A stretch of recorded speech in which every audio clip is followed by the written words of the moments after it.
আজ আমরা এক সময়ের দাপটশালী স্বরাষ্ট্র প্রতিমন্ত্রী লুৎফুজ্জামান বাবরকে নিয়ে কথা বলবো। এক সময় জেল মেখে খাড়া করা চুল আর চোখে চশমা পরা এই মানুষটি নিজ মন্ত্রণালয়ের পূর্ণমন্ত্রীর চেয়েও প্রতাপশালী ছিলেন।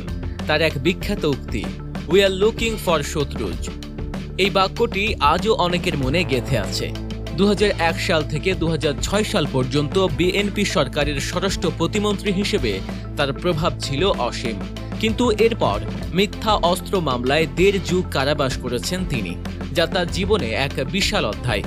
সম্প্রতি গুঞ্জন উঠেছে বাবর নাকি বিএনপি ছেড়ে জামায়াত ইসলামী রাজনীতিতে যোগ দিচ্ছেন। এই গুঞ্জন কতটুকু সত্য সেটি আমরা আজ বিশ্লেষণ করব। আপনি যদি আমাদের চ্যানেলে নতুন হয়ে থাকেন তাহলে এরকম ইন্টারেস্টিং ভিডিও পেতে আমাদের চ্যানেলটি সাবস্ক্রাইব করে দিন এবং পাশে থাকা বেল আইকনটি অন করে দিন যাতে কোনো ভিডিও মিস না হয়ে যায়।